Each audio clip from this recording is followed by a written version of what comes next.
साथी, स्वागत है आपके अपने चैनल प्ले कमांडो फिजिकल में। साथियों, हम फिजिक्स के अंतर्गत कार्य शक्ति और ऊर्जा को पढ़ रहे हैं। हम पिछली क्लास में आंतरिक ऊर्जा का संरक्षण के बारे में देखे थे। आज जो है सो नया टॉपिक है ऊर्जा संरक्षण का नियम। ऊर्जा संरक्षण का नियम क्या है, उस चीज़ को हम यहाँ पर देखेंगे। प्रीवियस क्लास में जो हम देखे थे उस चीज़ के बारे में बता देना चाहते हैं कि हमने देखे थे कि ऊर्जा एक रूप से दूसरे रूप में परिवर्तित हो सकती है। ऊर्जा को ना तो निर्माण किया जा सकता है ना तो नष्ट किया जा सकता है, केवल ये ऊर्जा का रूपांतरण होता है ना। तो ये ऊर्जा का रूपांतरण हो रहा है, इस कारण से क्या होता है, ऊर्जा अस्थिर हो जाता है, अचल हो जाता है, कांस्टेंट हो जाता है। इस कारण से ऊर्जा क्या हो रहा है, ऊर्जा का संरक्षण हो रहा है। तो यहाँ पर हम देखेंगे कि ऊर्जा का संरक्षण किस किस से होता है। साथियों, अब हम देखते हैं ऊर्जा संरक्षण का नियम क्या है। तो हम देखते हैं कि ऊर्जा रूपांतरण की अवस्था में जो होता है, हमने कल जो देखे थे, कल की क्लास में ऊर्जा का रूपांतरण किससे किससे होता है। जैसे कि मान लो कि विद्युत बल्ब जो रहता है, विद्युत बल्ब की बात करें तो विद्युत बल्ब क्या करता है, विद्युत बल्ब यहाँ से हम यदि इसको विद्युत सप्लाई कर देंगे बल्ब में, तो ये विद्युत बल्ब क्या करेगा, विद्युत ऊर्जा मतलब यहाँ से एक विद्युत जा रहा है, इस विद्युत को क्या ये बल्ब किस में चेंज कर देंगे, प्रकाश में, प्रकाश और ऊष्मा में। ये होता है कि यदि हम यहाँ से विद्युत सप्लाई करते, ये विद्युत ऊर्जा था, यहाँ पर विद्युत ऊर्जा था, लेकिन ये बल्ब क्या किया, इस बल्ब को विद्युत ऊर्जा को सब चेंज कर दिया प्रकाश एवं ऊष्मा ऊर्जा में। ये क्या होगा, ऊर्जा का रूपांतरण होगा। एक ऊर्जा से दूसरे ऊर्जा में बदलना ही बोला जाता है ऊर्जा का रूपांतरण, रूप में अंतर हो जाना, यानी इसके रूप में चेंज हो जाना ही कहलाता है ऊर्जा का रूपांतरण, है ना। तो यहाँ पर देखो, यह ऊर्जा जो है सो संरक्षित रहा। क्यों, क्योंकि ये जो ऊर्जा था, इस ऊर्जा को ये ऊर्जा में बदल गया। कहने का मतलब यहाँ जो पहले जितना ऊर्जा था वही ऊर्जा के रूप में यहाँ निकल गया, यानी कि ऊर्जा क्या रहा, संरक्षित रहा, कंजर्व रहा। इस चीज़ को हम यहाँ पर पढ़ेंगे कि ऊर्जा का संरक्षण का नियम क्या है और वो संरक्षित कैसे रहता है। साथियों, हम अपनी क्लास को आगे बढ़ाते हैं। तो बोला जाता है कि ऊर्जा रूपांतरण की अवस्था में जो होता है, ऊर्जा संरक्षण का नियम यही बोलता है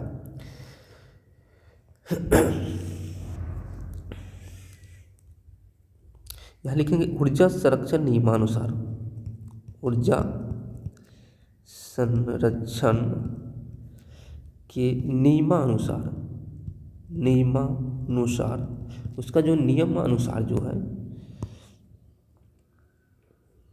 ऊर्जा संरक्षण के नियमानुसार यदि हम बात करें ऊर्जा रूपांतरण की अवस्था में, ऊर्जा रूपांतरण की अवस्था में, ऊर्जा रूपांतरण की अवस्था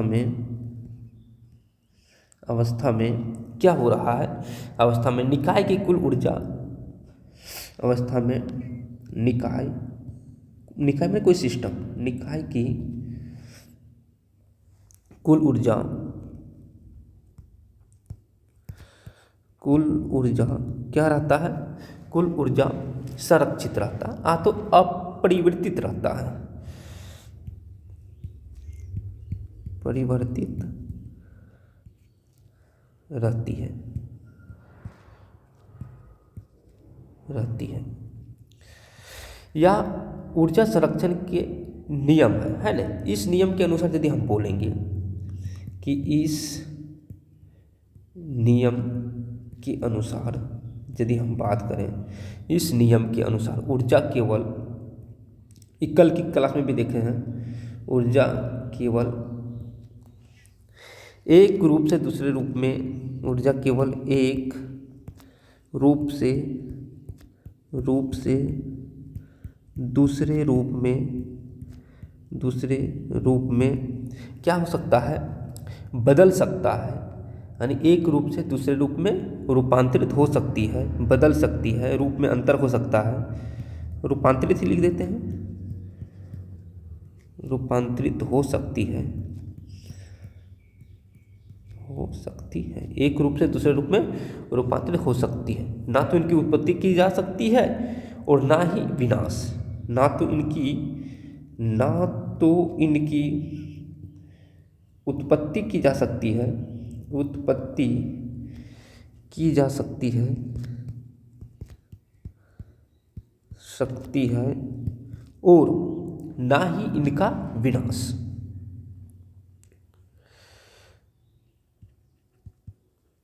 और ना ही विनाश, ना तो इसका हम उत्पत्ति कर सकते हैं ना इसका विनाश। ये हुआ ऊर्जा संरक्षण का नियम। यही मेरा ऊर्जा संरक्षण का नियम बताता है कि ऊर्जा को एक रूप से दूसरे रूप में हम बदल सकते हैं, यानी ऊर्जा रूपांतरण हो सकता है। यानी कुल ऊर्जा अपरिवर्तित रहता है। ऊर्जा रूपांतरण की अवस्था में क्या होता है कि निकाय की कुल ऊर्जा जो है अपरिवर्तित रहता है। ऊर्जा केवल एक रूप से दूसरे रूप में रूपांतरित हो सकती है और ना तो इनकी उत्पत्ति हो सकती है और ना ही विनाश। ना तो इसको हम उत्पन्न कर सकते हैं ना ही विनाश कर सकते हैं। अच्छा, अब हम देखते हैं कि रूपांतरण के पहले व रूपांतरण के पश्चात कुल ऊर्जा सदैव अचर रहती है ना। रूपांतरण के पहला स्टेज में यदि हम देखें कि रूपांतरण का फर्स्ट फेज में यहाँ लिखते हैं कि रूपांतरण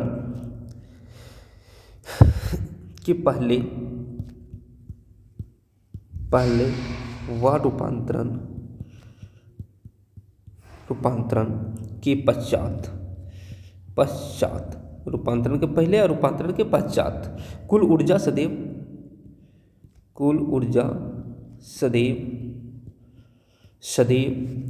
अचर रहती है। अचर का मतलब कांस्टेंट,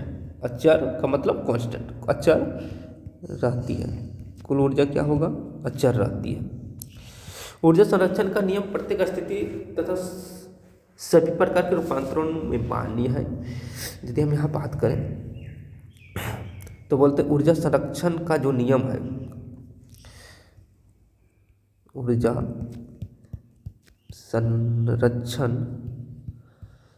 संरक्षण का नियम जो है वो नियम प्रत्येक स्थिति, कोई भी स्थिति हो, प्रत्येक परिस्थिति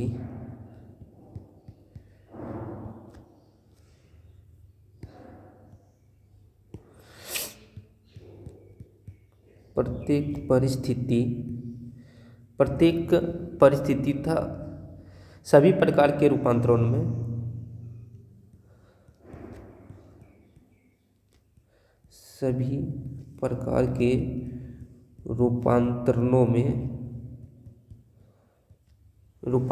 में मान्य है।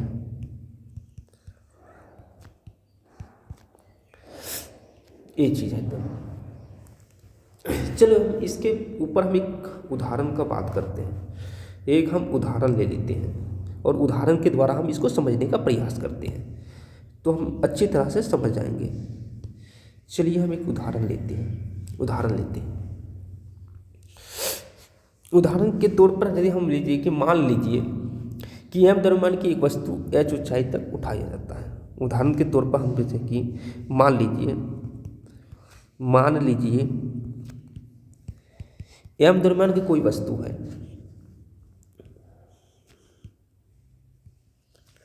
m द्रव्यमान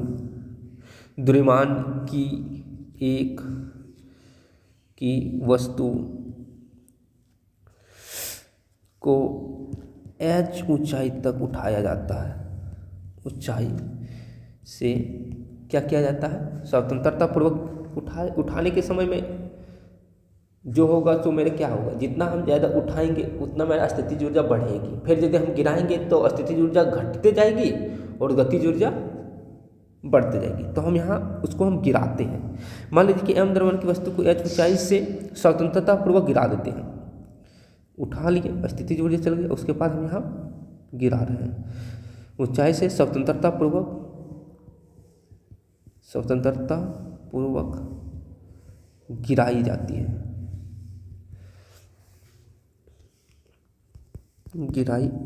माने उसको गिरा दिए। तो प्रारंभ में हम क्या देखते हैं, प्रारंभ में जो होता है स्थितिज ऊर्जा बहुत ज़्यादा हो जाएगी। स्थितिज ऊर्जा m, यानी कि देखिए ये पिंड को हम यहाँ उठाएं तो ये पिंड यहाँ पृथ्वी की सतह है, अब यहाँ पर हम उठा के इतना दूर तक कर दिए, तो ये h हाइट तक कर दी, m द्रव्यमान है, तो इसका ये पोटेंशियल एनर्जी हो जाएगा mgh हो जाएगा, m द्रव्यमान, g acceleration due to gravity और h जितनी हाइट तक हम उठाएं। तो इस अवस्था में, इस स्टेज में यहाँ पर पोटेंशियल एनर्जी mgh है, और जैसे जैसे वो गिरेगा हाइट इसका कम होगा। यदि पोटेंशियल एनर्जी हम कल की क्लास में पढ़े थे कि पोटेंशियल एनर्जी डायरेक्टली प्रोपोर्शनल होता है हाइट का, जितना मेरा हाइट घटेगा पोटेंशियल एनर्जी कम होते जाएगा, और यहाँ पर पोटेंशियल एनर्जी मेरा शून्य हो जाएगा। अच्छा, पोटेंशियल एनर्जी घटेगा तो दूसरे कंडीशन में मेरा जो काइनेटिक एनर्जी जो है, क्योंकि यहाँ वेग मेरा जीरो है, इस कंडीशन में काइनेटिक एनर्जी यहाँ पर मेरा जीरो हो जाएगा, काइनेटिक एनर्जी इस कंडीशन में मेरा यहाँ जीरो होगा। लेकिन जैसे जैसे मेरा वेग, अब जैसे यहाँ से गिराएंगे तब वेलोसिटी में परिवर्तन होगा, वेलोसिटी बढ़ेगा, जब वेलोसिटी बढ़ेगा तो kinetic energy directly proportional to velocity, kinetic energy directly proportional to velocity, यानी काइनेटिक एनर्जी बढ़ेगा और पोटेंशियल एनर्जी मेरा घटेगा। इस कंडीशन को देखना, जब कोई हम पिंड को गिरा रहे हैं ऊपर से तो पोटेंशियल एनर्जी घटेगा और काइनेटिक एनर्जी बढ़ेगा, क्योंकि पोटेंशियल एनर्जी क्यों घटेगा, क्योंकि हाइट मेरा घट रहा है, और काइनेटिक एनर्जी क्यों बढ़ेगा, क्योंकि मेरा वेग वेलोसिटी जो जीरो था उससे हमें फिर बढ़ रहा है, बढ़ते जा रहा है, जैसे हमें जी एक्सीलरेशन ड्यू टू ग्रेविटी और ज़्यादा अपनी ओर अट्रैक्ट करेगा, अट्रैक्ट करने के लिए उसका वेलोसिटी बढ़ते जाएगा और जो मेरा पोटेंशियल एनर्जी है वो घटते हुए जाएगा। चलो हम इसको ही यहाँ पर लिखेंगे, इस चीज़ को हम यहाँ पर लिख देते हैं।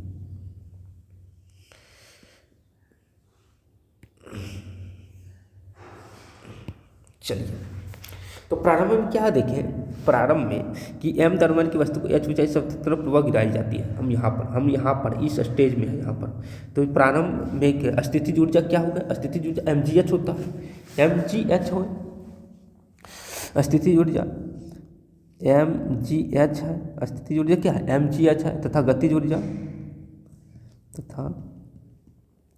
ऊर्जा यहाँ पर गतिज ऊर्जा क्या होगा, गतिज ऊर्जा शून्य है, क्योंकि वेलोसिटी मेरा शून्य है, गतिज ऊर्जा शून्य है। अब क्या होता, गतिज ऊर्जा शून्य है, क्योंकि शून्य क्यों है, क्योंकि प्रारंभिक वेग शून्य है, क्योंकि वहाँ पर वेलोसिटी मेरा शून्य है, अभी दिखाया ना कि वेलोसिटी मेरा शून्य है। इस प्रकार वस्तु की कुल ऊर्जा, इस प्रकार से हम यदि बोलेंगे, इस प्रकार से वस्तु की कुल ऊर्जा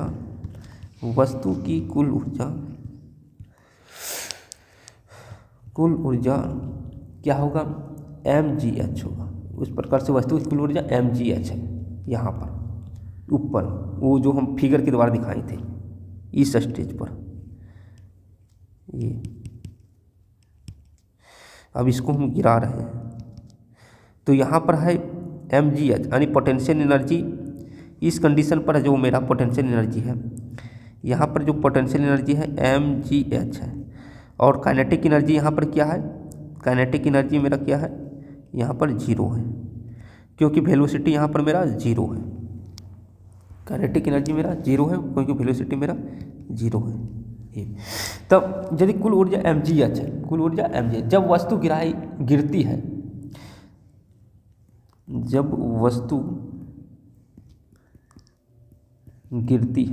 जब वस्तु गिरती है तो क्या होता है, तो इसकी स्थितिज ऊर्जा गतिज ऊर्जा में परिवर्तित होगी। गिरती है तो इसकी स्थितिज ऊर्जा गतिज ऊर्जा में परिवर्तित होगी, यानी ये क्या होगा, ये गतिज ऊर्जा में परिवर्तित होगी। यदि दिए गए क्षण पर वस्तु का वेग भी, मान लो कोई एक ऐसा क्षण, यदि दिए गए समय है ना, दिए गए समय या तो दिए गए क्षण या दिए गए मोमेंट, चलो हम यहाँ लिखते हैं दिए गए कोई भी क्षण हो सकता है। यदि दिए गए क्षण कोई क्षण है, क्षण पर वस्तु का वेग मान लो v है, वस्तु का वेग v है, तो गतिज ऊर्जा क्या हो जाएगी?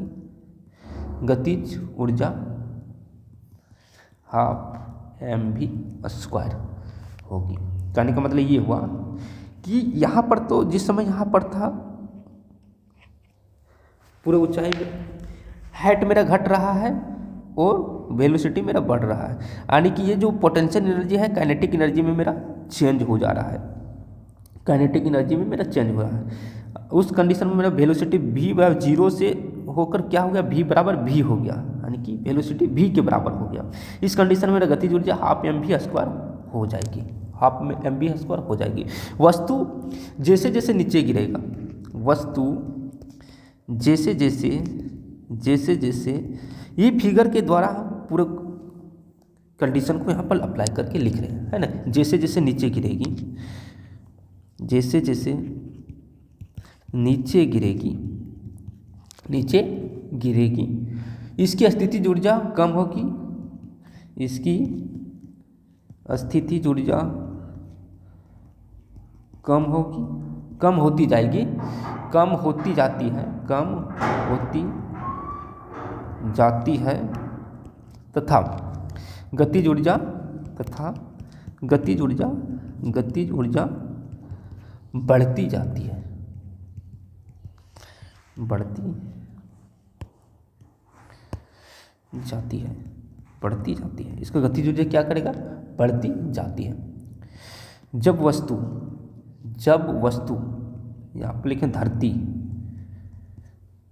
पर पहुँचने वाली होती है, धरती पर पहुँचने वाली होती है तो क्या होगा? तो h बराबर, यानी कि यह धरती पर पहुंच गया, पहुंचने वाली होती तो h बराबर क्या हो गया? 0, शून्य हो गया, है ना, होगा। h बराबर 0 होगा, नहीं शून्य होगा। तथा इस अवस्था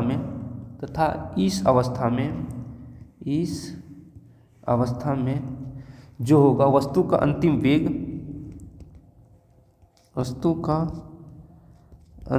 वेग बढ़ जाएगा, अंतिम वेग भी अधिकतम हो जाएगा। भी जो होगा अंतिम वेग भी है अधिकतम हो जाएगा, अंतिम वेग अधिकतम हो जाएगा। देखो जब यहाँ पर पहुँचने वाला होता है तो h बराबर 0 की लगभग करीब हो जाएगा, 0 होने है, और यहाँ पर इसका गतिज ऊर्जा क्या होगा? अच्छा बहुत ज़्यादा हो जाएगा, क्योंकि ये g के करीब है। एक्सेलरेशन ड्यू टू ग्रेविटी क्या होता है? गुरुत्वाकर्षण की पूरा, इसलिए वेलोसिटी बहुत ही ज़्यादा बढ़ जाएगी। उसके बाद यहाँ लास्ट जब इस स्टेज पर आ जाएगा, यहाँ पर इस पोजीशन पर धरती पर आ जाएगा, उसमें क्या हो जाएगा? वो स्थिर में हो जाएगी, तो अधिकतम हो जाएगा। इसलिए अब गतिज ऊर्जा अधिकतम था, स्थितिज ऊर्जा न्यूनतम, इसलिए क्या होगा? इसलिए जब गतिज ऊर्जा अधिकतम व स्थितिज ऊर्जा न्यूनतम हो जाएगी, स्थितिज ऊर्जा क्या होगा? न्यूनतम होगी। क्या कंडीशन हम देखें कि इस कंडीशन यहाँ पर हम देख रहे थे कि यहाँ पर मेरा स्थितिज ऊर्जा अधिकतम था, गतिज ऊर्जा 0 के बराबर था, न्यूनतम। यहाँ जैसे धरती के पास पहुँचने वाला रहेगा, हाइट इसका लगभग 0 हो जाएगा, 0 होने का रहेगा, उसमें वेलोसिटी इसका बहुत ही ज़्यादा मैक्सिमम होगा। इस कंडीशन में स्थितिज ऊर्जा न्यूनतम और गतिज ऊर्जा अधिकतम होगा, यानी कि स्थितिज ऊर्जा गतिज ऊर्जा में पूरा रूपांतरित होते जा रहा है, यानी एक दूसरे में रूपांतरित हो रहा है। लेकिन क्या हो रहा है? वो दोनों का योगफल जो है वो क्या है? अचर है, कांस्टेंट है। तथापि सभी अब यहाँ पर देखें, तथापि यहाँ पर देखते हैं यद्यपि हम यहाँ बात करें, यद्यपि यहाँ पर हम बात करें सभी बिंदुओं पर जो होता है, सभी बिंदुओं पर वस्तु का जो स्थितिज ऊर्जा है वस्तु की स्थितिज ऊर्जा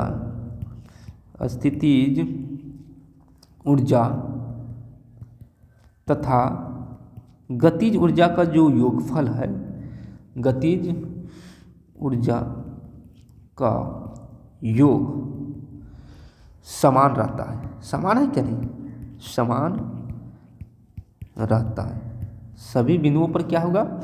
अर्थात हम यहाँ से बोल सकते हैं, अर्थात क्या कह सकते हैं, अर्थात हम ये बोल सकते हैं कि स्थितिज ऊर्जा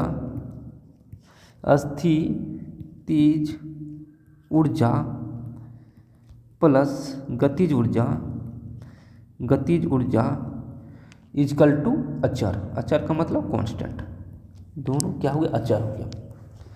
या तो हम यदि यहाँ पर बात कर लेते हैं कि mgh, स्थितिज ऊर्जा का मतलब mgh plus half m v square बराबर क्या होगा? कांस्टेंट। बराबर क्या हो जाएगा? कांस्टेंट। ये चीज़ हमने देख ली है कि ऊर्जा संरक्षण का नियम, क्योंकि देखो ये इसका हर बिंदु पर जो होगा स्थितिज ऊर्जा और गतिज ऊर्जा दोनों का योगफल क्या होगा? समान होगा। यही है मेरा ऊर्जा संरक्षण का सिद्धांत, ऊर्जा संरक्षण का नियम।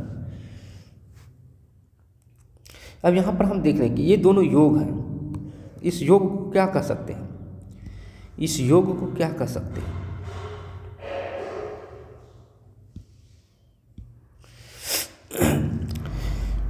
तो यहाँ पर लिखते हैं किसी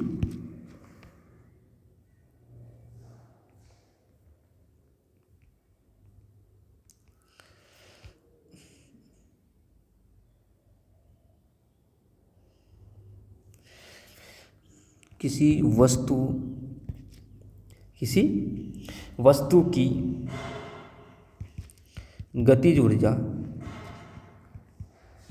ऊर्जा तथा स्थितिज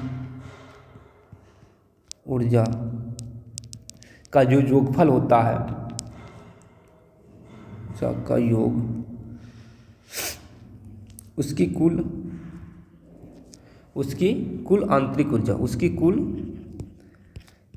आंतरिक ऊर्जा है। ये कल की क्लास में हम देखे थे, इस चीज़ को हम कल की भी क्लास में हम देखे थे।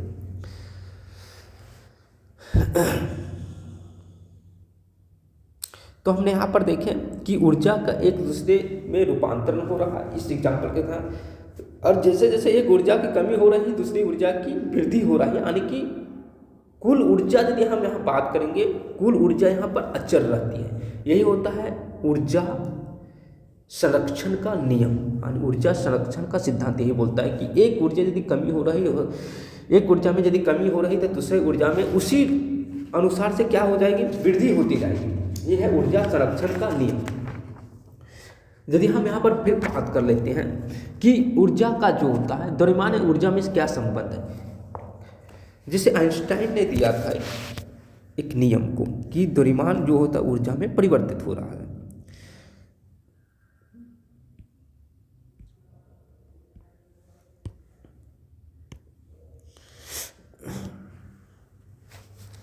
यहाँ पर हम देखेंगे द्रव्यमान ऊर्जा में संबंध, द्रव्यमान ऊर्जा में संबंध।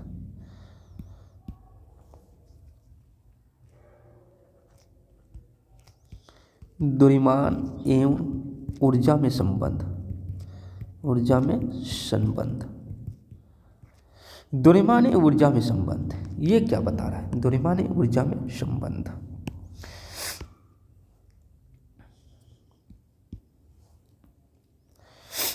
चलो हम देखते हैं आइंस्टाइन के अनुसार। किसके अनुसार? आइंस्टीन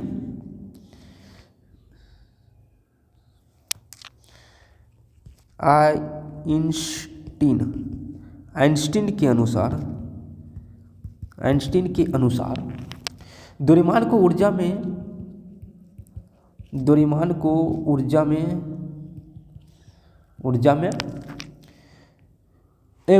द्रव्यमान में बदला जा सकता है। ऊर्जा को द्रव्यमान में बदला जा सकता है। ये किसने कहा था? आइंस्टाइन ने कहा था।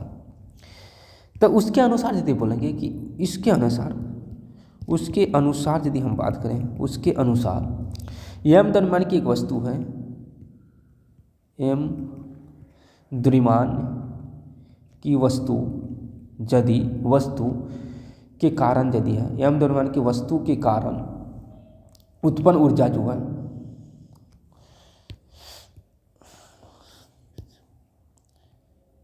उत्पन्न ऊर्जा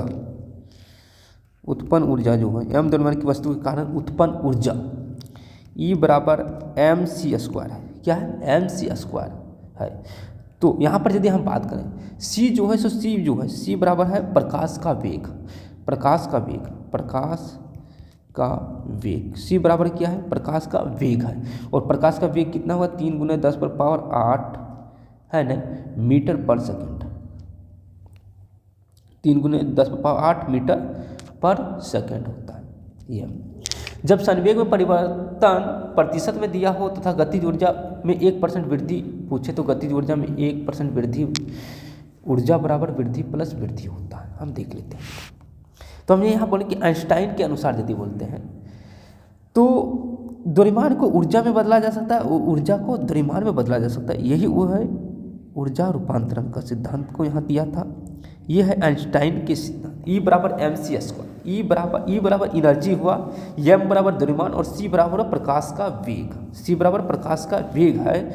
और यहाँ पर यदि हम बोलेंगे तो M बराबर क्या है? द्रव्यमान। M बराबर यहाँ पर द्रव्यमान है, M यहाँ द्रव्यमान है। और E बराबर है ऊर्जा। E बराबर क्या है यहाँ पर? ऊर्जा, यानी कि ऊर्जा बराबर एम सी स्क्वायर हो गया। चलिए अब यहाँ पर एक कंडीशन की बात कर लेते हैं। यदि हम ये कंडीशन की बात कर लें,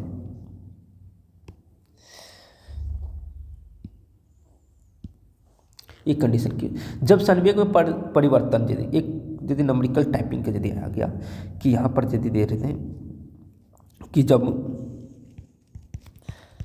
संवेग में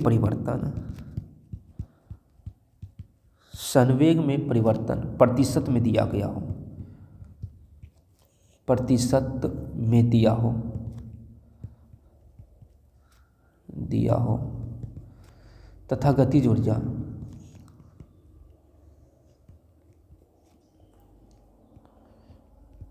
में 1% वृद्धि हो पूछे, तो गतिज ऊर्जा में 1% ऊर्जा बराबर जो होता है, जो फॉर्मूला होता है, वो यदि हम यहाँ पर बोलेंगे कि गतिज ऊर्जा में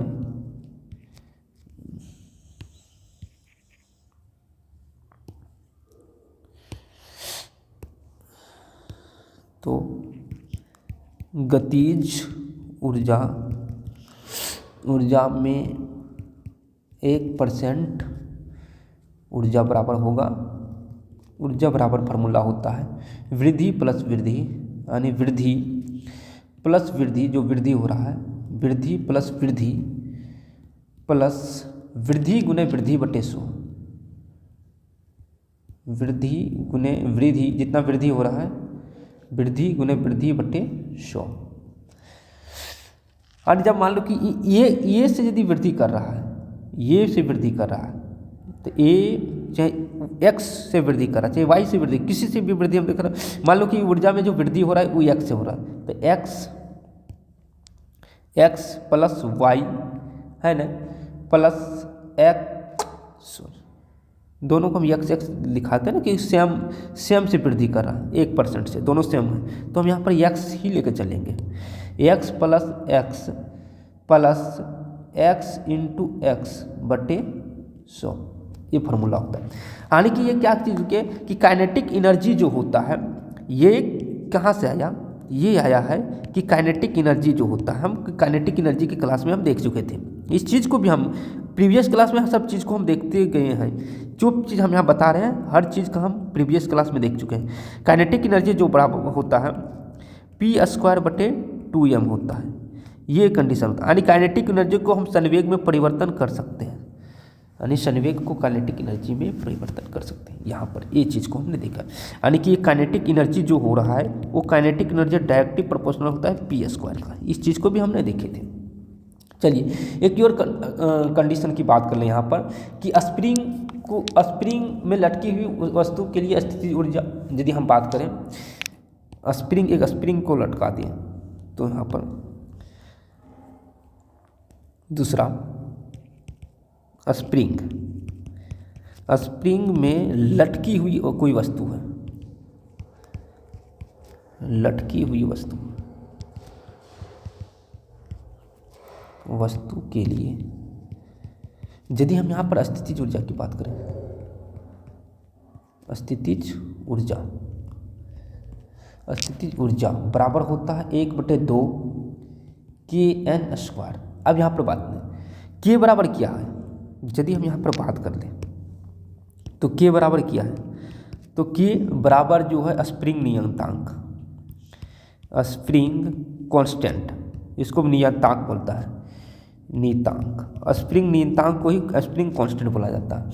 और एन बराबर क्या होता है, एन बराबर होता है लंबाई में परिवर्तन, कितनी लंबाई को हम खींच रहे हैं, लंबाई में परिवर्तन। अच्छा, इसको हम कैसे दिखाएंगे, लंबाई में परिवर्तन। मान लीजिए कि ये कोई स्प्रिंग है यहाँ पर, इस स्प्रिंग है यहाँ पर था। अब ये स्प्रिंग में हमको यहाँ पर कोई वस्तु को लटका दे, लटकाने के कारण ये स्प्रिंग खींच के यहाँ तक आ गया, तो इसके लंबाई में जो चेंज हुआ है, यहाँ से यहाँ की जो चेंजिंग हुआ है, उस चेंजिंग को हम यहाँ दिखाएंगे एन से कि उसका लंबाई में कितनी चेंज हुआ है। चलिए अब हम यहाँ पर देख लेते हैं, हमने इस टॉपिक को बहुत ही अच्छी तरीके से देखे, समझते हुए चले हैं। अब हम आगे की टॉपिक जो देखते हैं वो है सोलर एनर्जी, यानी सौर ऊर्जा। सौर ऊर्जा के बारे में हम बात करते हैं तो हम जो देखते हैं कि सूर्य जो होता है ऊर्जा का विशाल स्रोत है। हम जितने भी देख रहे हैं, ये मेरे पृथ्वी जो है, हमारे जो ब्रह्मांड जो है, हमारे जो जीवन जो है जो चल रहा है पृथ्वी पर, वो उस पे मुख्य ऊर्जा का जो स्रोत है, उस स्रोत हम बोलेंगे सौर ऊर्जा का। हमारी जो पेड़ पौधे हैं, हमारी धरती पर जो पेड़ पौधे हैं, वो पेड़ पौधे के लिए जो ऊर्जा का प्रमुख स्रोत जो है, वो भी ऊर्जा का प्रमुख स्रोत जो है सौर ऊर्जा ही है, सौर ऊर्जा। अच्छा, यदि बोलेंगे कि पेड़ पौधे के लिए ऊर्जा का प्रमुख स्रोत क्या है, उसका पहला जो स्रोत कहाँ है, यदि ऊर्जा का प्राथमिक जो स्रोत जो माना जाता है वो होता है सौर ऊर्जा। सौर ऊर्जा से पेड़ पौधे अपना भोजन बना लिए। उसके बाद क्या होता है कि ऊर्जा फिर हम ले सकते हैं पेड़ पौधे से, खा पी के उसकी ऊर्जा, फिर हम सौर ऊर्जा से भी डायरेक्ट हम ऊर्जा को ग्रहण कर सकते हैं विटामिन डी के रूप में, है ना। तो सौर ऊर्जा जो है हमारे लिए, हमारे जीवन के लिए एक महत्वपूर्ण पहलू के रूप में कार्य करता है। तो हम यहाँ पर सोलर एनर्जी की बात करते हैं। तो सूर्य ऊर्जा का एक विशाल स्रोत है। यदि हम यहाँ इसको बारे में लिखना चाहें तो यहाँ पर लिखते हैं, चलिए इसको लिखते हैं, तो यहाँ लिखेंगे कि सूर्य जो है ऊर्जा का विशाल स्रोत है। ऊर्जा का ये क्या है, विशाल स्रोत है, विशाल स्रोत है। सूर्य ऊर्जा का विशाल स्रोत है। ये है सूर्य का लगभग, जैसे हैं सूर्य का लगभग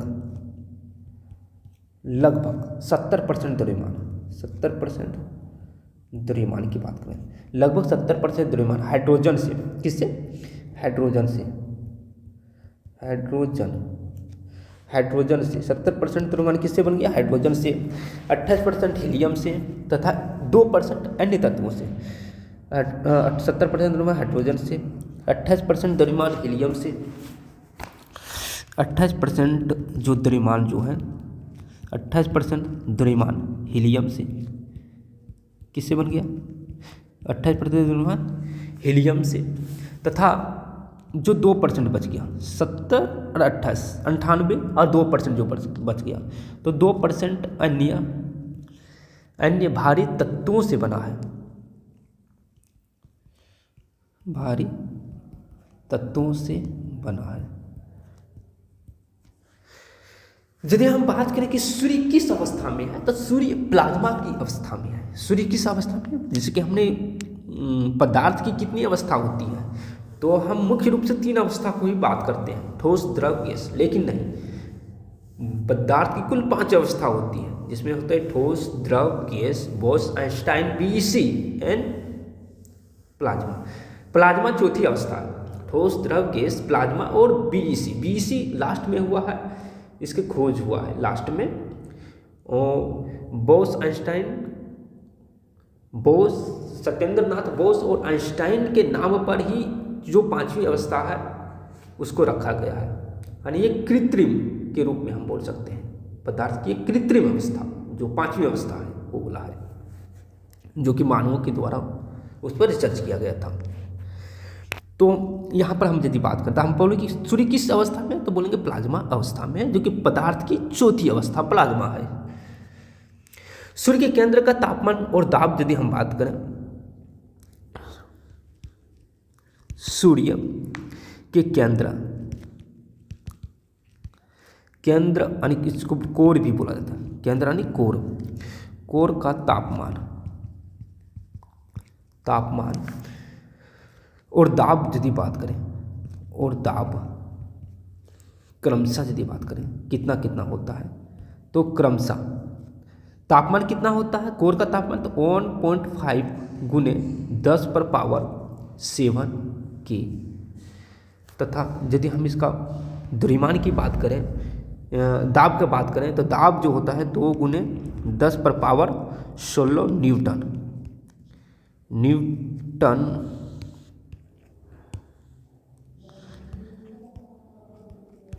न्यूटन प्रति वर्ग मीटर। क्योंकि दाब का फॉर्मूला P बराबर फोर्स बट्टे एरिया होता है, तो फोर्स को न्यूटन में, एरिया को प्रति वर्ग मीटर में मापा जाता है। हम यूनिट और मेजरमेंट में देख चुके हैं, है ना। केंद्र में उच्च ताप में दाब होने के कारण जो होता है, केंद्र में उच्च ताप एवं दाब होने के कारण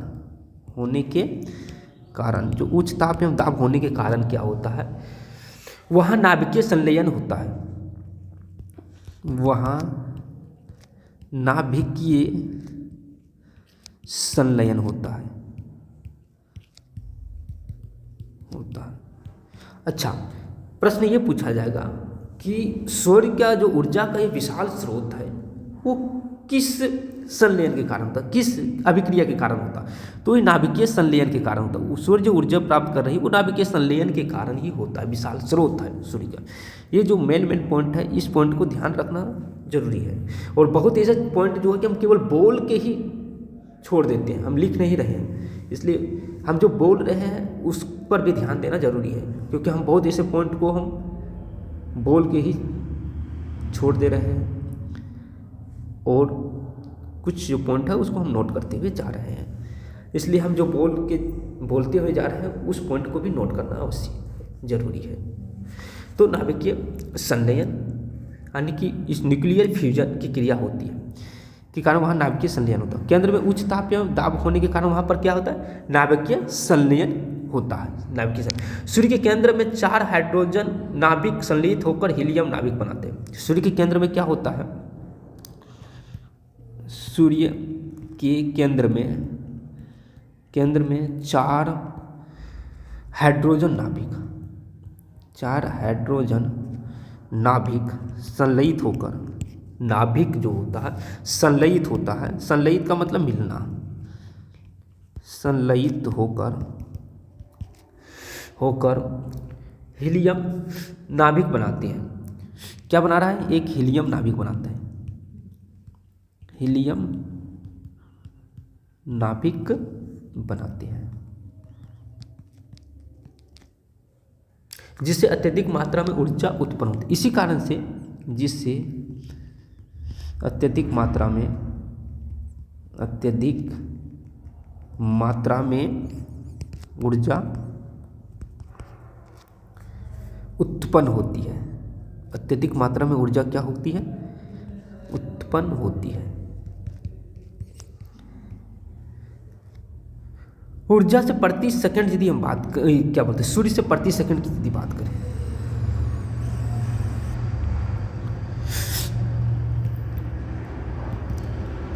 सूर्य से प्रति सेकंड यदि बात करें,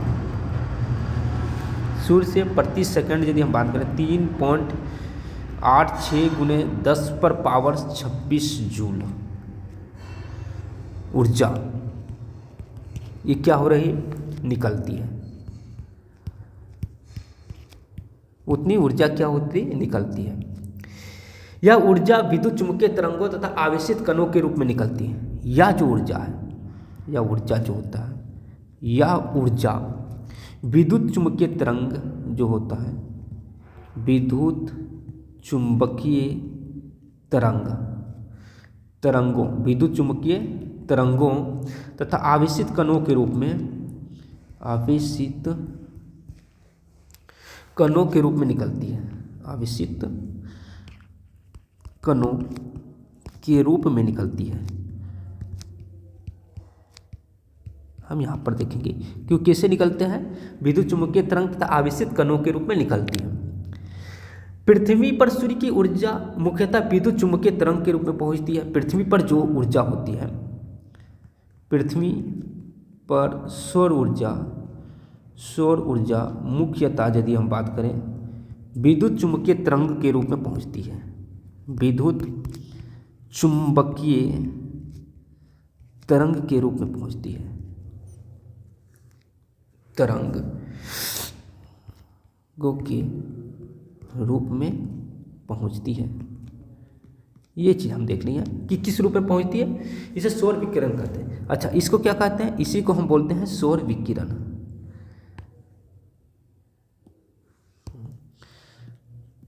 यानी जो इसे सौर विकिरण कहते हैं, इसे सौर विकिरण कहते हैं। Important point.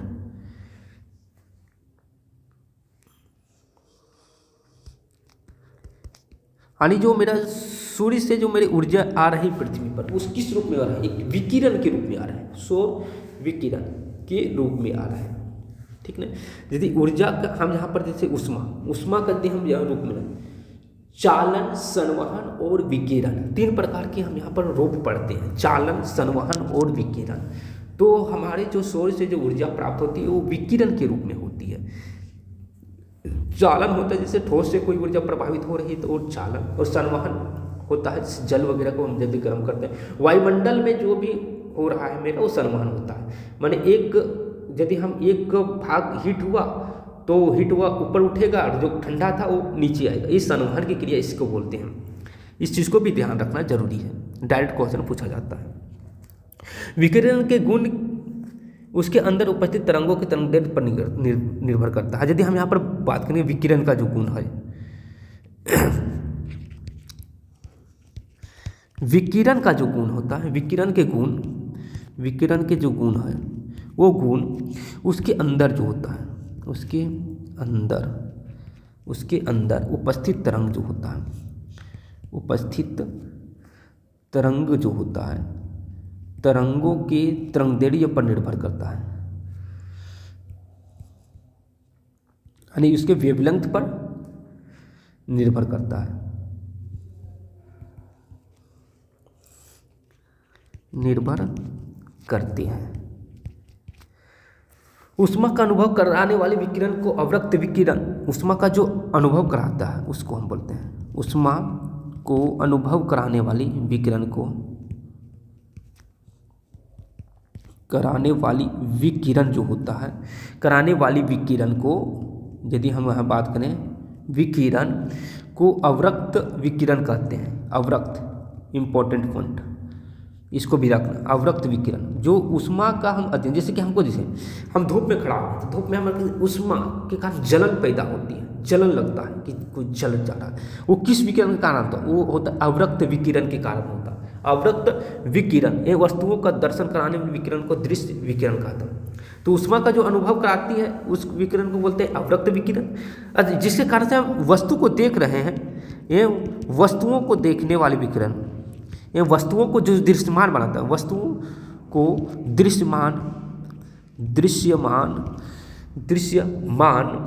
बनाने वाली विकिरण, बनाने वाली विकिरण, उस विकिरण को कहा जाता है, विकिरण को दृश्य विकिरण यानी विजिबल विकिरण बोला जाता है, विजिबल लाइट बोला जाता है, को दृश्य विकिरण आप प्रकाश कहते हैं, दृश्य विकिरण या तो उसी को बोलते हैं प्रकाश, या उसी को बोलते हैं प्रकाश, प्रकाश कहते हैं।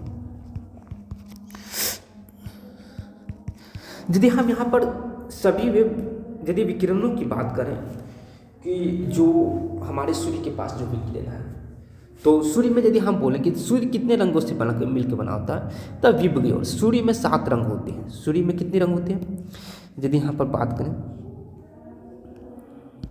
सूर्य में 7 रंग होते हैं। नोट करके कुछ पॉइंट को यहाँ पर लिख लेंगे कि सूर्य में कितने रंग होते हैं, तो सूर्य में 7 रंग होते हैं। नोट में यहाँ पॉइंट कुछ करके लिखते हैं कि नोट में सूर्य में जो होता है, सूर्य में 7 रंग होता है। सूर्य में 7 रंग होते हैं, होता नहीं होते हैं।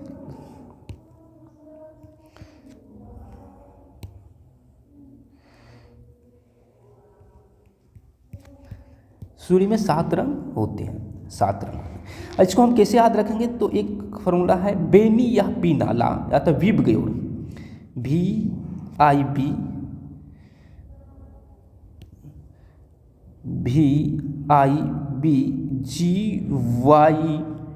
VIBGYOR, विबग्योर से याद रखेंगे। 1 2 3 4 5 6 7।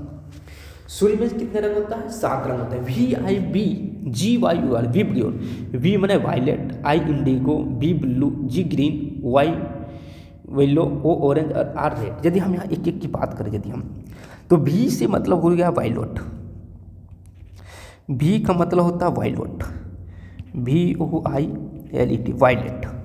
यदि I बात करें तो इंडिगो, INDIGO, इंडिगो। यदि B है तो B माने ब्लू, BLUE, ब्लू। G यहाँ पर ग्रीन को दर्शा रहा है, G ग्रीन को दर्शा रहा है। और Y जो सो येलो को दर्शा रहा है, येलो को दर्शा रहा है। और O जो है सो ऑरेंज को दर्शा रहा है, ऑरेंज। और रेड जो R जो है सो रेड को दर्शा रहा है, R माने रेड को दर्शा रहा है। यानी कितने रंग हुआ, 7 रंग हुआ। अच्छा, यदि हम यहाँ पर बात करें तो सबसे ज़्यादा वेवलेंथ किसका होता है, तो वेवलेंथ सबसे ज़्यादा यदि हम बात करें, इसका वेवलेंथ सबसे ज़्यादा होता है, वेवलेंथ सबसे ज़्यादा इसका होता है, वेवलेंथ सबसे ज़्यादा इसका होगा। और वेवलेंथ सबसे कम क्या किसका होगा, वेवलेंथ सबसे कम इसका होगा, वेवलेंथ सबसे कम इसका होगा। यदि हम यहाँ पर, यदि हम इधर से जाएंगे तब वेवलेंथ यहाँ से बढ़ रहा है, ये यदि हम इस कंडीशन में जाएंगे तो वेवलेंथ क्या होगा, बढ़ रहा है, यानी कि सबसे कम कम कम कम फिर बढ़ रहा है, यानी वेवलेंथ इंक्रीज कर रहा है। वेवलेंथ तरंग दैर्घ्य, वेवलेंथ को क्या बोलता है, तरंग दैर्घ्य, वेवलेंथ को बोलता है तरंग दैर्घ्य, वेवलेंथ को बोलता है तरंग दैर्घ्य। तो हम यदि इस कंडीशन में बात करते हैं, वेवलेंथ क्या होगा, वेवलेंथ बढ़ेगा, लैम्बडा, वेवलेंथ को सूचित किया था लैम्बडा, यानी लैम्बडा जो है सो लैम्बडा क्या करेगा, यहाँ इंक्रीज करता है, लैम्बडा क्या करेगा यहाँ पर इंक्रीज करता है। अच्छा, एक चीज़ हम एनर्जी और लैम्बडा इस सब के बीच में यदि हम समझते हैं, H बराबर E बराबर H म्यू होता है, E बराबर एनर्जी बराबर H म्यू, जिसको बोलता है energy of photon, H mu होता है, H म्यू। और म्यू बराबर C बाई लैम्बडा होता है, E बराबर HC by lambda, HC by lambda, HC by lambda. अच्छा, यहाँ से हम एक चीज़ निकालते हैं कि एनर्जी जितना ज़्यादा होगा उसका फ्रीक्वेंसी उतना ही ज़्यादा होगा। यानी कि यहाँ पर हम यदि एक कंडीशन की बात करें तो हम यहाँ से बहुत सारे यहाँ पर हम रिजल्ट को निकाल पाएंगे। जैसे कि हम यहाँ पर देखें कि एनर्जी जो है वो डायरेक्टली प्रोपोर्शनल किसका है, म्यू का, जिसको बोलते हैं फ्रीक्वेंसी, म्यू को ही बोलता है फ्रीक्वेंसी। और जितनी ज़्यादा मेरी एनर्जी होगी उतनी ही ज़्यादा मेरा फ्रीक्वेंसी होगी। यदि हम यहाँ पर एक एक यदि हम बात करें तो हम क्या बात करें, ई पर ई यदि हम बात करें, यहाँ पर हम यदि एक एक की बात करें तो हम यहाँ पर बात करते हैं, ई बराबर जो होता है एनर्जी होता है, एनर्जी। म्यू जो है न्यू, ये जो है इसको बोलता है फ्रीक्वेंसी, फ्रीक्वेंसी, फ्रीक्वेंसी का मतलब आवृत्ति। और लैम्बडा जो है सी होता है speed of light, speed of light, प्रकाश का चाप। और लैम्बडा जो है इसको बोलते हैं वेवलेंथ, वेवलेंथ ये चीज़ है। ई ऊर्जा, तो हम यहाँ पर देखिए ऊर्जा जो है सो डायरेक्टली प्रोपोर्शनल होता है किसका, फ्रीक्वेंसी का, यानी कि आवृत्ति का। फ्रीक्वेंसी मतलब आवृत्ति। हम यूनिट एंड मेजरमेंट को में हम देख चुके थे कि ये सब के बारे में, फ्रीक्वेंसी। और ये वेवलेंथ होता है। तो हम यहाँ पर एक चीज़ देखें कि यदि वेवलेंथ बढ़ रहा है, यानी वेवलेंथ बढ़ेगा तो एनर्जी घटेगा। इस कंडीशन में यहाँ पर देखें तो एनर्जी क्या होगा, घटेगा। यानी यदि हम लेफ्ट टू राइट जाएंगे तो वेवलेंथ बढ़ेगा, एनर्जी घटेगा। साथ ही साथ मेरा फ्रीक्वेंसी जो है, फ्रीक्वेंसी भी मेरा क्या होगा, वो घटेगा, फ्रीक्वेंसी भी घटेगा, क्योंकि फ्रीक्वेंसी डायरेक्टली प्रोपोर्शनल टू है वेवलेंथ। तो यहाँ से कितना कंडीशन को बात करें तो यदि बोला जाएगा यहाँ से क्वेश्चन यदि इस अराइज होगा कि बताओ कि सबसे ज़्यादा वेवलेंथ किसकी है, यानी सबसे ज़्यादा तरंगदैर्घ्य किसकी होगी, तो बोलेंगे लाल कलर का, क्योंकि वेवलेंथ इधर बढ़ रहा है, रेड लाइट का सबसे ज़्यादा वेवलेंथ, इसलिए खतरों के निशान के रूप में हम रेड लाइट का प्रयोग करते हैं, है ना उसमें। अच्छा, यदि बोला जाएगा कि सबसे कम वेवलेंथ किसकी होती है, तो सबसे कम वेवलेंथ होती है वायलेट की, वायलेट और बैंगनी का, है ना। उसके बाद यदि यहाँ बोला जाएगा कि बताओ कि एनर्जी सबसे कम किसका होगा, तो रेड का, क्योंकि इसका वेवलेंथ ज़्यादा है तो एनर्जी कम होगा। हम कहाँ से अचीव करेंगे, हम इस फार्मूला से अचीव करते हैं। कौन सा फार्मूला से हम अचीव करेंगे, इस फार्मूला से हम अचीव करेंगे। इससे हम देख सकते हैं कि कौन इसके बीच में क्या रिलेशन है। सो अब हम यहाँ पर एक चीज़ और देखते हैं, हम यहाँ कुछ क्या बोलते हैं विकिरण की बात कर लेते हैं कि सूर्य में जो विकिरण जो पाया जाता है उसको भी हम याद करने के लिए एक फार्मूला बताते हैं। सूर्य का विकिरण, सौर विकिरण का हम बात करते हैं। सौर विकिरण को हम कैसे याद करेंगे, यानी कि जो बोलते हैं विद्युत चुम्बकीय तरंग की बात करते हैं। सौर विकिरण में जो विद्युत चुम्बकीय तरंग होता है उस विद्युत चुम्बकीय तरंग की बात करते हैं। तो यहाँ पर हम विद्युत चुम्बकीय तरंग,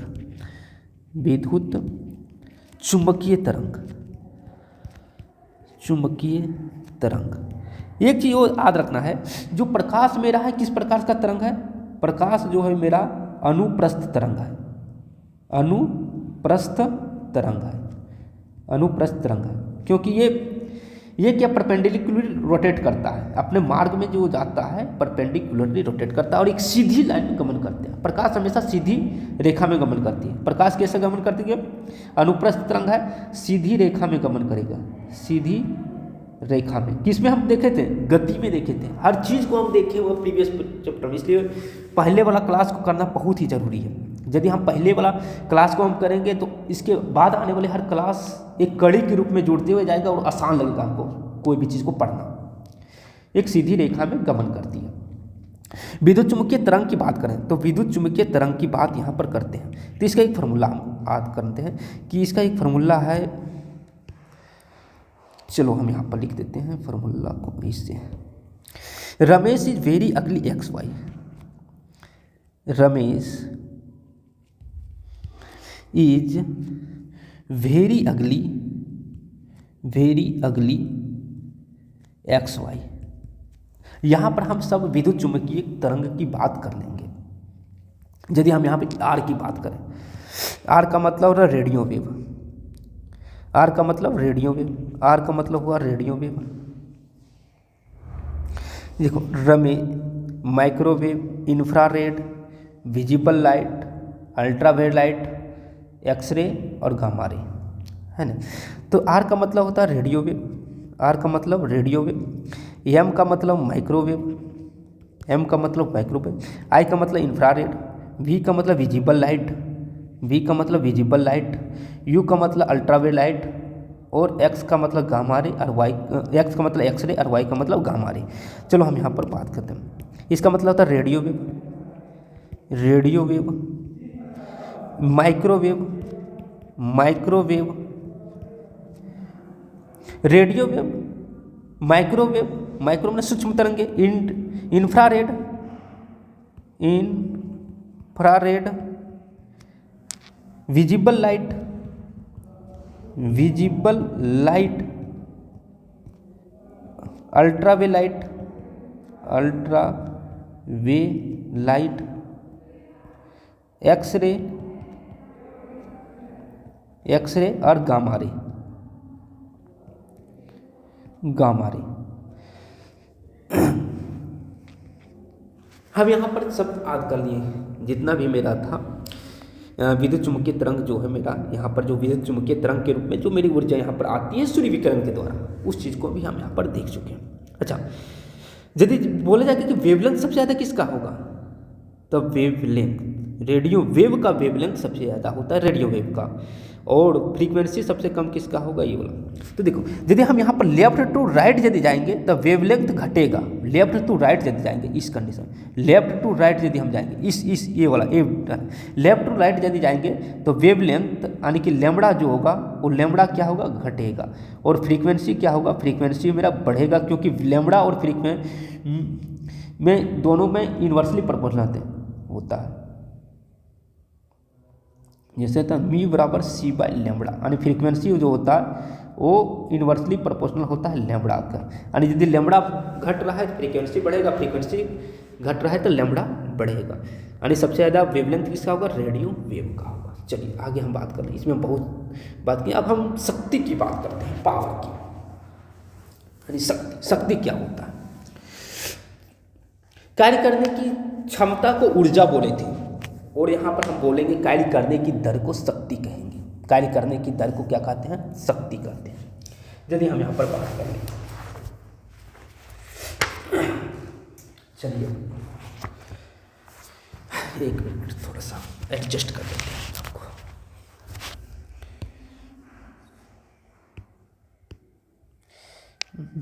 चलो हम इस कलर को ले रहे हैं। चलिए,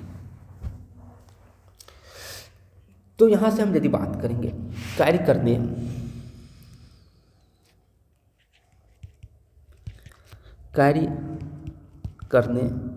की दर को, कार्य करने की दर को शक्ति कहते हैं, कार्य करने की दर को शक्ति कहते हैं, शक्ति कहते हैं। कार्य करने की दर को क्या कहेंगे, शक्ति कहते हैं। जबकि कार्य करने की क्षमता को ऊर्जा है ना कहते हैं, जबकि कार्य करने की क्षमता को ऊर्जा कहते हैं, जबकि कार्य करने की क्षमता ऊर्जा कहलाती है। थोड़ा सा टेबल करके लिखा देते हैं, क्षमता ऊर्जा कहलाती है, ऊर्जा कहलाती है। कार्य करने की दर को शक्ति कहते हैं, जबकि कार्य करने की क्षमता ऊर्जा कहलाती है। यदि हम यहाँ पर शक्ति का फॉर्मूला यदि मान शक्ति का फॉर्मूला यदि अप्लाई करेंगे तो शक्ति बराबर क्या होता है, शक्ति बराबर क्या होता है, तो यदि शक्ति बराबर होता है किया गया कार्य बटा समय, यानी किया गया कार्य बटे समय, या तो उपभुक्त ऊर्जा बटे समय, उपभुक्त ऊर्जा बटे समय।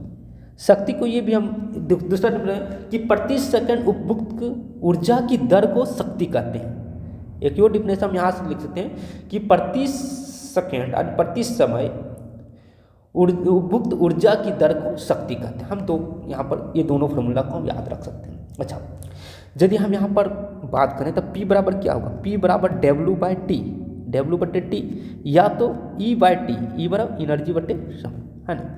ये मेरा शक्ति का फॉर्मूला है, ये वाला। अब यहाँ पर हम यदि इसका यूनिट को निकालना चाहेंगे तो यूनिट कैसे निकलेगा, तो यूनिट यहाँ पर निकलेगा कि यदि हम यहाँ पर यूनिट की बात करें, इस कंडीशन में हम यहाँ पर यूनिट को कैसे निकालेंगे, तो यूनिट हम किसका निकालते हैं, यूनिट कैसे निकलेगा, तब P बराबर क्या होता है, W बटे टी। एक चीज़ को हम लेकर चल रहे हैं W, यानी W को क्या इसमें वर्क, W यहाँ पर यदि हम बात करेंगे तो वर्क हम पहले भी ले, W बराबर वर्क हुआ, और T बराबर क्या हुआ, टाइम, T बराबर टाइम हुआ, P बराबर क्या हुआ, P बराबर पावर हुआ, पावर का मतलब शक्ति हुआ, और E बराबर क्या हुआ, E बराबर एनर्जी हुआ, एनर्जी का मतलब ऊर्जा हुआ। यदि यहाँ पर वर्क माने कि क्या हुआ, वर्क को हुआ जूल, ये हुआ जूल, और जूल और टाइम को किस में मापते हैं? सेकंड में। जूल, तो इसका मतलब निकल गया जूल पर सेकंड, जूल पर सेकंड, जूल पर सेकंड। क्या निकल गया इसका यूनिट, क्या निकल के आया? जूल पर सेकंड। अच्छा, एक जूल पर सेकंड को ही एक वाट कहा जाता है। एक जूल पर सेकंड, जूल पर सेकंड को ही एक वाट करते हैं। यदि मान लो यदि यहाँ पर मान लो कि यदि वर्क बराबर है, यदि कार्य बराबर हो 1 जूल तथा समय t बराबर यदि 1 सेकेंड हो, तो पावर यानी p बराबर, तो पावर माने शक्ति, तो पावर माने शक्ति, तो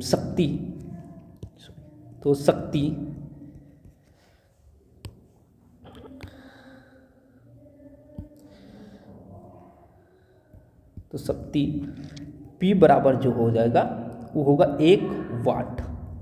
1 वाट, 1 वाट। तो हम यहाँ पर बोल देंगे कि 1 वाट बराबर क्या होगा? 1 वाट बराबर होगा 1 जूल पर सेकंड। चलो दोनों से 1 वाट बराबर 1 वाट बराबर होगा 1 जूल पर सेकंड। इस चीज़ को रखना, यानी वाट किसके यूनिट हो गया? तो हम यहाँ पर देख लें कि वाट भी किसका यूनिट हो गया? वाट भी जो है मेरा यूनिट हुआ वो शक्ति का यूनिट है। वाट 1 वाट बराबर 1 जूल पर सेकंड। 1 किलो वाट यदि हम यहाँ पर बोलें, अच्छा वाट को सूचित किया W6 सूचित किया।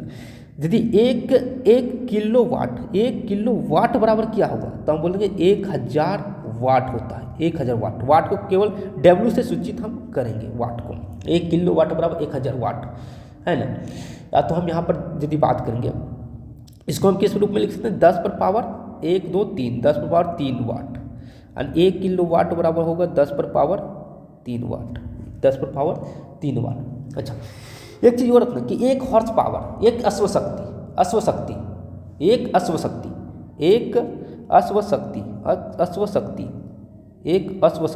और 1 हॉर्स पावर।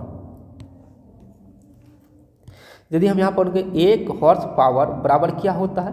746 वाट। 746 वाट 1 हॉर्स पावर बराबर क्या होता है? 746 वाट। इसको भी याद रखना है, इसको भी हम यहाँ पर याद रखेंगे। शक्ति के यदि और मात्रक को हम यदि शक्ति को यदि और मात्रक को हम यदि बात करें तो क्या होगा? अच्छा, यदि यहाँ पर हम इसका डायमेंशन की बात करें, चलो अन्य मात्रक की पहले बात कर लेते, उसके बाद हम यहाँ पर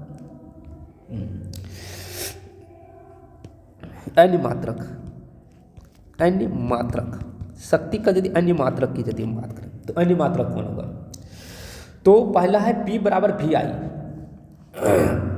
जो तो ना एक इलेक्ट्रिक पावर के रूप में यदि इलेक्ट्रिक पावर P बराबर होता है VI, P बराबर होता है VI। V क्या होगा? V होता है यहाँ वोल्ट, यानी V विभवांतर गुने I होगा इलेक्ट्रिक करंट, यानी V बराबर वोल्टेज यानी पोटेंशियल डिफरेंस, यानी V बराबर विभवांतर यहाँ पर है विभवांतर, और I यहाँ पर है विद्युत धारा। और इस कंडीशन में इसका जो यूनिट जो बन गया सो क्या बन गया? इसका जो यूनिट जो बन गया पावर, इसका यूनिट हो गया वोल्ट एम्पियर। इसका यूनिट बन गया वोल्ट एम्पियर। इसका यूनिट बन गया वोल्ट एम्पियर, पहला। यदि दूसरा काम देख लें, यदि हम पहला को यहाँ दें, दूसरा यदि हम यहाँ पर पॉइंट में बात करें और यदि यूनिट को बात करें तो हम यदि आगे P बराबर I स्क्वायर R होता है। कैसे? कि V बराबर IR होता है क्या? नहीं, V बराबर IR होता है ना। तब V के जगह पर IR को फिट कर देंगे, यहाँ पर V की जगह पर IR रखेंगे तो I स्क्वायर R होगा। इस कंडीशन में होगा, इसका मात्रा होगा एम्पियर स्क्वायर, और R जाती या यार क्या है? यार है प्रतिरोध का मात्रक ओम होता है, हम पढ़ चुके हैं। इस कंडीशन में इसका मात्रक क्या होगा? एम्पियर स्क्वायर ओम हो जाएगा, एम्पियर स्क्वायर। एक चीज और होता है P बराबर होता है V स्क्वायर बटे R। इस कंडीशन में क्या होगा? वोल्ट स्क्वायर यानी वाट क्या होता है? वोल्ट। P बराबर V V² बटे R। विभवांतर को किस में बांटते हैं? वोल्ट। तो वोल्ट स्क्वायर बटे ओम, वोल्ट स्क्वायर बटे ओम। यदि हम P की ओर यदि हम यहाँ बात करें तब P, जैसे कि हम देख रहे हैं P बराबर क्या होता है? W बटे T होता है। इस चीज़ को हम देख सकते हैं, जूल पर सेकंड। अच्छा, W को क्या बोलते हैं? Fs बोल सकते हैं, Fs force into displacement, Fs बटे T होता है। अच्छा, S बटे T को हम क्या लिखते हैं? S यहाँ क्या बोला? विस्थापन बटे समय। विस्थापन बटे समय को क्या बोलते हैं? वेलोसिटी बोल सकते हैं क्या? नहीं, विस्थापन बटे समय को वेलोसिटी बोल सकते हैं, यानी force into velocity, force into velocity. तो P बराबर एक और होता है फॉर्मूला, P बराबर होता है force into velocity, force into velocity, यानी कि बल गुने वेग, बल गुने वेग। यहाँ से हम कोई भी यूनिट को हम निकाल सकते हैं। एक यदि आधा है उसको हम रूपांतरण करके अन्य यूनिट में हम इसको रूपांतरित कर सकते हैं। तो एक और यूनिट निकल के आ गया कि जो P बराबर है फोर्स इंटू वेलोसिटी, यानी कि क्या हो गया? न्यूटन मीटर पर सेकेंड, यानी कि यहाँ पर बन गया एक और न्यूटन क्या होगा? फोर्स का न्यूटन और वेलोसिटी का मीटर पर सेकेंड, मीटर पर सेकेंड, न्यूटन मीटर पर सेकेंड, न्यूटन मीटर पर सेकेंड। यदि यहाँ पर बात करने का तो F बराबर क्या हुआ? F बराबर फोर्स हुआ, यहाँ पर F बराबर मेरा फोर्स बन गया, और V मेरा क्या हुआ? Velocity, velocity. ये सब मेरा शक्ति का सब है, ये जो है मेरा सब शक्ति का फार्मूला है।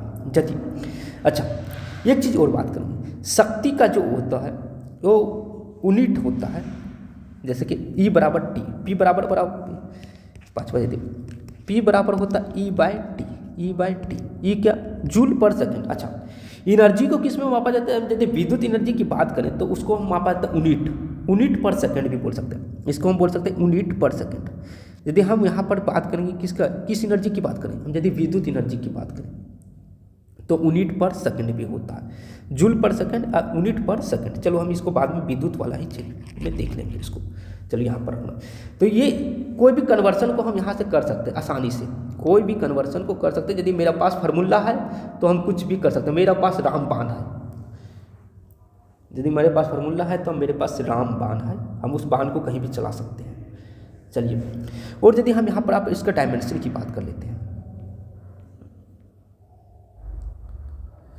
चलो हम इसको डायमेंशन की बात कर लेते हैं। डायमेंशन मैंने विमा, इसका विमा कैसे निकलेगा? तो हम इसका विमाएँ कैसे निकलेगा? डायमेंशन हम पहले क्लास में भी इसका विमाएँ वगैरह हम पढ़ चुके हैं कि कैसे निकला जाता है, क्या नहीं निकला जाता है ना। 1 किलोवाट बराबर 1000 वाट। अच्छा, 1000 वाट को वाट बराबर क्या होगा? जूल पर सेकंड। इसको हम लिख सकते हैं ना, 1000 जूल पर सेकंड। कोई दिक्कत है क्या? ये वाला भी लिख सकते हैं ना।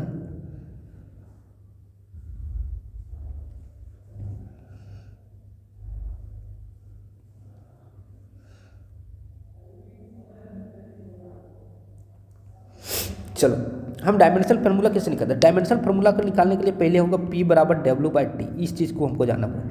अच्छा, W बराबर क्या होता है? क्योंकि हमको सबसे पहले फंडामेंटल यूनिट पर जानना होगा। W बराबर होता है Fs होता है, Fs/T होता है। अच्छा, F होता है फोर्स, फोर्स बराबर क्या होता है? फोर्स बराबर होता है फोर्स F बराबर होता है ma, मास इंटू एक्सीलरेशन। तो ये लिख सकते हैं MAS/T। देख रहे कितना फार्मूला मेरे बनते जा रहा है धीरे धीरे करके, MAS/T। अच्छा, ये मेरा ये बराबर होता है V/T, क्योंकि V वेलोसिटी बटे समय। अच्छा, यहाँ पर यदि और इसको हम तोड़ेंगे तो MVS/V/T, ये बराबर V/T, तो T² हो जाएगा। MVS/V मतलब वेलोसिटी बटे समय। अब वेलोसिटी बराबर क्या होता है? वेलोसिटी बराबर होता है डिस्प्लेसमेंट बटे टाइम, डिस्प्लेसमेंट बटे टाइम। यदि उसको और हम यदि तोड़ेंगे, यदि हम इसको और तोड़ेंगे तो यहाँ पर क्या आ जाएगा मेरा? यहाँ पर यदि तो और आ जाएगा ये इसके बाद से V को V बराबर क्या होगा? S/T, तो S² V S और S² MS² बटे T पर पावर 3 हो जाएगा, T पर पावर 3 होगा। यानी कि यहाँ अब ये किस रूप में तोड़ गए? ये सब फंडामेंटल यूनिट में जा गया, फंडामेंटल यूनिट वाला ही में। यस, मेरा विस्थापन फंडामेंटल यूनिट है क्या? नहीं, लेकिन फंडामेंटल यूनिट का एक रूप है, इसका मीटर में हम मापेंगे। अब यहाँ पर यदि हम बात करें तो m बराबर क्या हुआ, m बराबर मास हुआ, मास मैंने द्रव्यमान, m बराबर मास, मास मैंने द्रव्यमान हुआ। अच्छा, यदि s बराबर क्या लिखा, s बराबर डिस्प्लेसमेंट, डिस्प्लेसमेंट, डिस्प्लेसमेंट का मतलब क्या हुआ, विस्थापन, विस्थापन।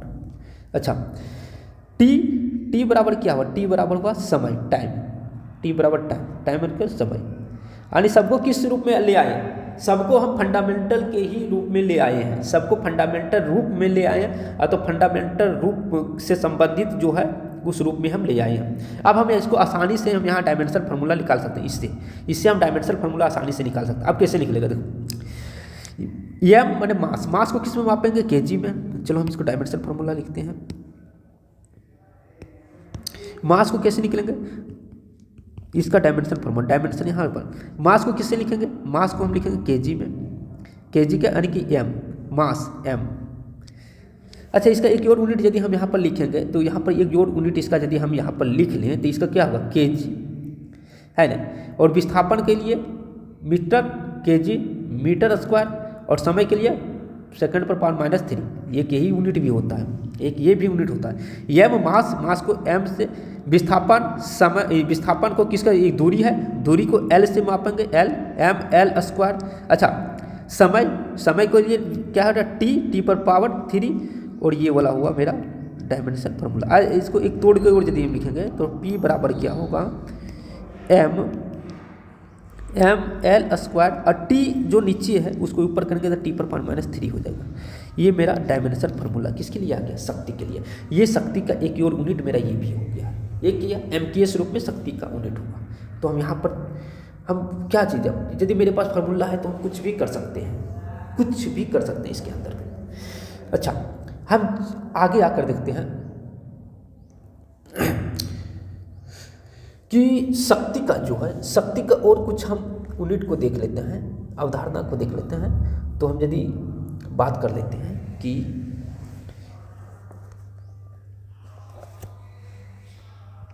हाँ, एक चीज़ और देख कि जो वाट सेकेंड यानी कि किलोवाट घंटा किसका यूनिट होता है, नोट में करके लिख लेना है। कभी भी कभी बहुत सारा गलती हो जाता है किसी से।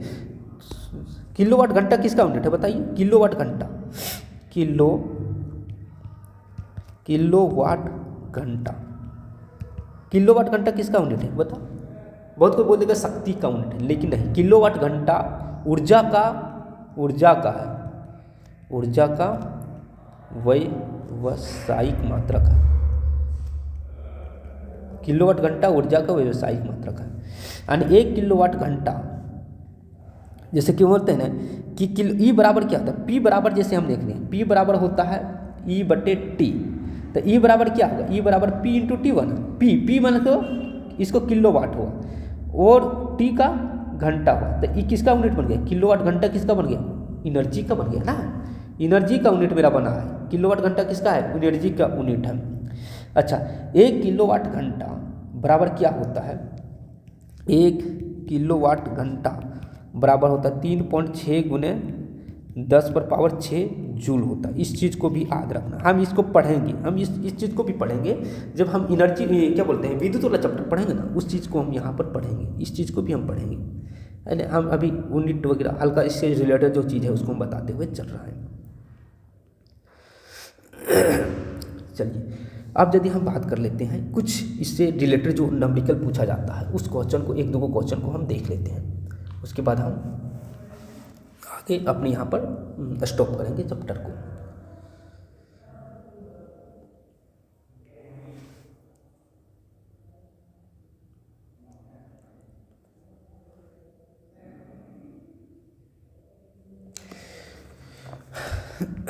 चलिए 1-2 क्वेश्चन कर लेते हैं, उसके बाद मेरे चैप्टर को एंड करेंगे।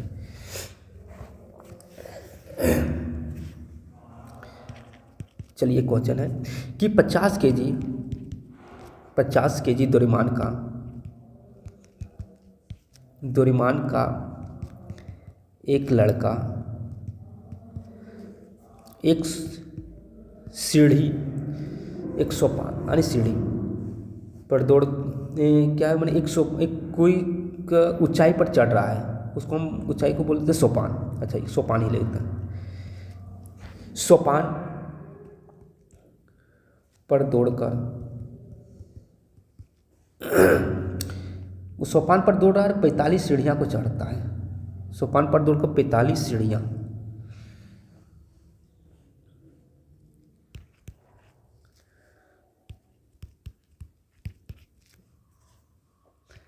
नौ सेकेंड में चढ़ता है। 45 सीढ़ियाँ 9 सेकेंड में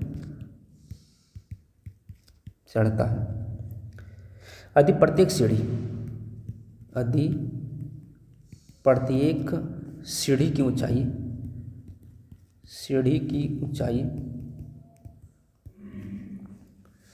15 सेंटीमीटर हो तो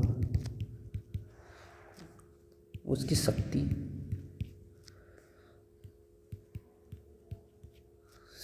का परिकलन करना है। शक्ति का परिकलन करें, शक्ति का परिकलन कीजिए। चलिए इस क्वेश्चन को हमको सॉल्व करना कि 50 के जर्मन का एक लड़का है। तो हमको जो कभी भी क्वेश्चन जब न्यूमेरिकल सॉल्व करेंगे तो एक चीज़ ध्यान रखना है। क्या चीज़ ध्यान रखना है? जो चीज़ दिया रहेगा उसको हम पहले लिख लेंगे। तो क्या चीज़ दिया है सो पहले लिखो, दिया हुआ, गिवन, क्या चीज़ दिया हुआ है। सॉल्यूशन जब मिलेगा तो द्रव्यमान, जो चीज़ दिया रहेगा उसको लिखेंगे। द्रव्यमान मेरा दे दिया है m बराबर कितना है 50 kg। चलो जो चीज़ दिया है उसको हम पहले लिखें। चलो ठीक है। एक लड़का सोपान पर दौड़कर 45 सीढ़ियाँ 9 सेकंड, समय दे दिया, समय ने t दे दिया, टाइम कितना दे दिया, टाइम दे दिया मेरा 9 सेकंड। ठीक है, 9 सेकंड दे दिया। अच्छा, ये क्या बोल रहा है कि ये दौड़कर 45 सीढ़ी को चढ़ रहा है, 45 सीढ़ी को चढ़ रहा है ना। और उसकी शक्ति का परिकलन, हमको शक्ति निकालना है। हमें क्या निकालना है सो देखना, हमको शक्ति निकालना। शक्ति का फॉर्मूला क्या होता है W/T। अब एक चीज़ हमको ये समस्या आ गया, हम यहाँ देख रहे हैं कि W तो मेरा है ही नहीं, तो कहाँ से परिकलित करेंगे, W तो नहीं है। हाँ, T मेरा एक मिल गया लेकिन W नहीं, तो क्या करेंगे, इस फार्मूला को अब दूसरे फार्मूला में चेंज करेंगे जो मास से रिलेटेड, जो द्रव्यमान है। W बराबर क्या होता है mgh/T। ये तो हम कल की क्लास में पढ़े थे।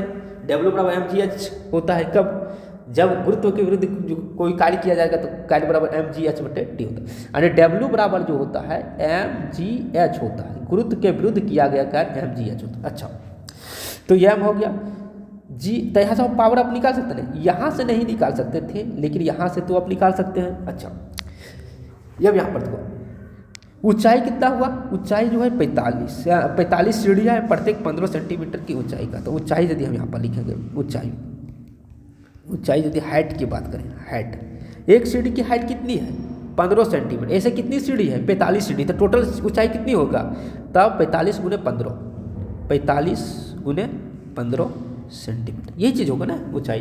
क्योंकि एक सीढ़ी की ऊंचाई यदि हम बोले 15 सेंटीमीटर है तो टोटल 45 सीढ़ी चलना है, तो 45 सीढ़ी का ऊंचाई 45 × 15 सेंटीमीटर आराम से होगा। अब यहाँ पर जी तो होता है कांस्टेंट, जी बराबर होता है 9.8 मीटर पर सेकंड स्क्वायर। या अब मेरा सब वैल्यू पता हो गया, आसानी से फॉर्मूला पर रख दो और आंसर फाइंड कर लेना है। पी बराबर क्या होगा mgh/T, ये जो mgh/T होगा। अच्छा, यहाँ पर एक चीज़ और देना, यहाँ पर जी का वैल्यू हम पॉइंट वाला नहीं कहें कि यहाँ पर दिया रहेगा क्वेश्चन में ही। यहाँ पर जी का मान जो है सो सपोज दैट जी का मान यहाँ 10 ले लेना है, जी बराबर 10 ले लेते हैं मीटर पर सेकंड स्क्वायर। इसको आसान कर लेगा, न्यूमेरिकल सॉल्व आसान हो जाएगा। यहाँ पर जी बराबर 10 मीटर लेना है, 10 मीटर पर सेकंड स्क्वायर लेना, 10 मीटर पर सेकंड स्क्वायर को लेना है। अब यहाँ पर यदि हम बात करें तो हम यहाँ से आसानी से निकाल सकते हैं m। कोई यहाँ पर जो क्वेश्चन में ही जी का मान दे दिया जाएगा, अपने से नहीं लेना। यदि किसी क्वेश्चन में जी का मान दे दिया जाएगा, जी बराबर इतना ले लीजिए, यहाँ पर लिखा जाएगा जी बराबर इतना लीजिए। ये यदि क्वेश्चन में लिखा है कि जी बराबर इतना लेना है 10 मीटर पर सेकंड, तो अपने से 9.8 नहीं मानना है। यदि नहीं लिखा रहेगा तो उस कंडीशन में मानना है। हम मान लेते कि यहाँ पर लिख दिए, तो m बराबर कितना हुआ 50 kg। जी कितना हुआ, जी बराबर हुआ 10 मीटर पर सेकंड स्क्वायर। अच्छा, ऊंचाई कितना हुआ, ऊंचाई हमने अभी बात कर दी है, कितना 45 गुने 15 सेंटीमीटर। सेंटीमीटर को अच्छा है। एक चीज़ यहाँ पर भी ध्यान रखना जरूरी है, क्योंकि देखो हर चीज़ मेरा मीटर में है, मैंने MKS के रूप में है, हम CGS के रूप में नहीं लिख सकते हैं। तो CGS को MKS में चेंज करो, अब इसको हम MKS में चेंज करेंगे। तो 1 सेंटीमीटर बराबर क्या होता है, 1/100 मीटर होता है। तो हम लिख सकते हैं इसका, यदि हम यहाँ पर लिखेंगे तो 45 गुने 15/100 मीटर। अभी सेंटीमीटर मीटर में चेंज हो गया, ये हो गया मीटर में। टाइम मेरा कितना है, टाइम मेरा 9 सेकेंड है। 9 गुने, अब यहाँ पर 45 गुने 15/100, ये हुआ सेकेंड। अब हम इसको सॉल्व कर लेंगे। अब इसको हम यदि सॉल्व करेंगे तो 500 और 45 गुने 15, यदि यहाँ पर बात करेंगे 675 देख लेते हैं। 45 गुने 15 कर देगा तो 4 और 2 6, 675। हाँ 675, और यहाँ पर हो जाएगा 900। टोटल यदि हम यहाँ पर सॉल्व करेंगे तो हो गया 500, और kg मीटर पर सेकंड स्क्वायर को न्यूटन लिख सकते हैं, गुने 45 गुने 15 का होगा 675, बटे में यहाँ पर 9/100 यानी कि 900। यहाँ पर यदि हम काट सकते हैं यानी कि 900, और ये हो गया मीटर, और ये हुआ सेकंड। ये 2 जीरो से ये 2 जीरो खत्म हो जाएगा। अब यदि यहाँ पर हम सॉल्व करेंगे तो यहाँ पर यदि हम सॉल्व करें तो न्यूटन मीटर पर सेकंड, यानी न्यूटन मीटर पर सेकंड, और इसको बोलते हैं वाट। मीटर पर सेकंड, न्यूटन मीटर पर सेकंड क्यों क्या कर सकते हैं, मीटर पर सेकंड यानी क्या होता है, विस्थापन बटे समय यानी वेलोसिटी, और न्यूटन इंटू वेलोसिटी क्या बोलता है, वाट। एक चीज़ को हम भी निकाले थे यहाँ पर, अब यहाँ पर देखना है। अब आसानी से यहाँ से सॉल्व करना। यदि हम यहाँ पर पूरे भाग देंगे, पूरा कैलकुलेशन करेंगे, भाग देंगे तो आ जाएगा। जैसे कि देखो 25, जैसे कि यहाँ पर 5 का 25 हो गया, 7 में 35, 36 37 हो गया, और 6 5 30, 30 और 3 33 हो गया, बटे 9 होगा। यदि 9 से यहाँ भागा लगा देगा। और ये न्यूटन मीटर पर सेकंड होता है, और न्यूटन मीटर पर सेकंड को ही बोला जाता है वाट। न्यूटन मीटर पर सेकंड को ही वाट बोलता है। यदि 9 से भागा लगा 33 75 को, तो क्या होगा, 9 तिया 27, कितना होगा 6, फिर यहाँ पर एक बार उड़ जाएगा, 9 सती 63, 4 कट गया, और ये 5 होता है, 9 बचे 45 कट गया, यानी कितना होगा 375 न्यूटन मीटर पर सेकंड को क्या कह सकते हैं, वाट, यानी इतना वाट हो जाएगा मेरा आंसर। यानी कि लड़के की शक्ति जो होगा वो शक्ति कितना हो गया, तो यहाँ पर लिखेंगे लड़के का शक्ति जो होता है उसको चढ़ने में कितना लग गया, शक्ति 375 वाट है। चलिए आज यहीं पर क्लास स्टॉप करते हैं, और ये जो मेरा ये चैप्टर जो था ये वर्क पावर एनर्जी ये ख़त्म होता है। इस चैप्टर को बहुत ही अच्छी से जितना भी हो सके हमने अपने पूरी मेहनतों से पढ़ाए हैं। आप इसमें से बहुत अपने रिव्यू देने का प्रयास कीजिएगा, अपने दोस्तों में शेयर कीजिए, लाइक कीजिए, और थोड़ा सा हमें भी मोटिवेट कीजिए। धन्यवाद।